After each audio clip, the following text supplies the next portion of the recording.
ऐसे होता है। तो जो मैंने बेताल नहीं वाला किया। केस बता रहे थे आप? एक लड़का आया था महाराष्ट्र से, तो जवान ही था, ठीक है, वो यही करता था फोटोग्राफी वगैरह का काम।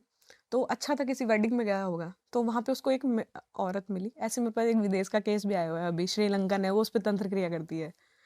अब वो आया रात को अपना, ठीक है, एक फीमेल मिली होगी, बात बात हुई होगी अपना, ठीक है। अब एकदम से ना अचानक से उसके अंदर ना, जब से उसने बात करनी शुरू की, नोटिस किया कि बॉडी में कुछ चेंजेस आ रहे हैं, कि पेट दुखता है, सर दुखता है, नींद प्रॉपर नहीं आ पा रही है, जब जैसे उससे बात नहीं करता बीमार हो जाता है, ठीक है। तो थोड़ा सा उसको होगा हमारे जैसा कोई एरिया, किसी ने बताया होगा कि भाई तेरे साथ ना ऐसी एंटिटी दिखती है, तेरे साथ रहता हो ना अजीब सा फील होता है, तो एक बार ना चेक करा ले किसी को।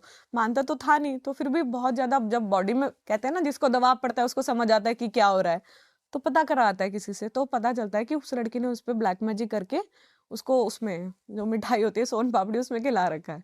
ओके। तो उसके वो मेरे पास आया था ठीक होने के लिए, चेक करके वो चला गया। उसने कहा दीदी ठीक है, मैं अगले हफ्ते आता हूँ, आप मेरा इलाज शुरू कर देना। तो हम लोग कुछ उतारे करते हैं, सात्विक उतारे होते हैं, हवन के ज्यादातर तो नारियल उतारा ही करते हैं, नारियल से उतारा हवन में जला दिया, उससे ठीक ठीक है। हो जाता है। तो नहीं तो नींबू भी उतार देते हैं। अब वो मेरे पास आया एक हफ्ते बाद, उस एक हफ्ते के बीच में आपको मैं बताती हूँ क्या हुआ।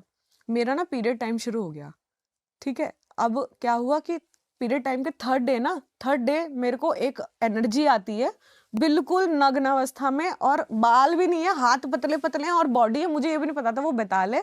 मुझे सुबह पता चला जब मैं अपनी गद्दी पे बैठी, तो वो चीज आती है। एक आंख नहीं थी उसकी, एक आंख पूरी पत्थर वाली थी। एक मिनट, अभी ये पीछे से लाइट फ्लक्चुएट हुई है, हाँ मेरे को लगी फ्लक्चुएट है। हुई है। हाँ फ्लक्चुएट हुई है, जब मैं बैठी थी ना, जब भी मेरे को महसूस हो रहा था कि हो फ्लक्चुएट रही है। कैसे हुई है? शायद मैं छेड़ा ही नहीं इस वजह से। आप बोलोगे तो मैं ले जाऊंगी इसे अपने साथ, फिर महसूस नहीं होगी, लेकिन वापस आ जाए कुछ कह नहीं सकते। फिर वो नग्न अवस्था में आया और एक आंख बिल्कुल वो थी। आप मानोगे, मैंने ना एक सूर्य कवच बनाया था बुद्ध भगवान से प्रेरित होके। बुद्ध भगवान की माता जी उस कवच को पढ़ती थी, जिसे मैं सूर्य कवच बोलती हूँ। उसमें मैंने कुछ अपनी लाइन्स ऐड की हुई है, आदित्य नमस्कारम करके सूर्य भगवान का कवच है। अगर मैंने वो नहीं सीखा होता ना, तो उस दिन वो मेरी गिड्डी दबा देता। मतलब चढ़ गया था पूरा मेरे ऊपर, मेरे को पूरा फील हो रहा था कि वो मेरे ओरे में घुस गया है, इतनी पावरफुल चीज थी।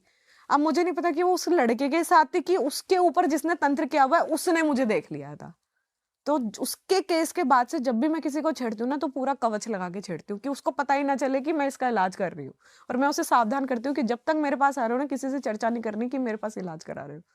बट फिर इसके बाद क्या हुआ? उसके बाद उसके आपको दिखा बाद कभी कुछ? हाँ महसूस हुआ, वो 3 दिन तक मेरे आसपास ही घूमता रहा। उसके बाद मुझे अपनी सिद्धियों में से ऐसे एनर्जी गायब होती हुई महसूस हो रही कि उस तांत्रिक तक जा रही है, मेरा ओरा जा रहा है। इतनी बड़ी जीव, ऐसा लगता था चाट रही है ओरे को आके। मैं रात रात को उठ जाती, मम्मी कहती थी क्या हो रहा है। उठते ही ऐसा लगता था कि गंदगी चिपक गई है, जैसे बहुत ज्यादा, आप समझो ना, चिपचिपी ग्रीस जैसी एनर्जी। तो मैं गर्म पानी से उसी टाइम नहा लेती थी, हल्दी के पानी से नहाना तभी मैंने शुरू किया था। तब मुझे पता चला कि हल्दी और नमक के पानी से नहाने से ओरा क्लींस होता है और तत्काल होता है। तब मैंने उस टाइम से, तो ये बहुत सारे एक्सपीरियंस है, बहुत खराब खराब भी हैं।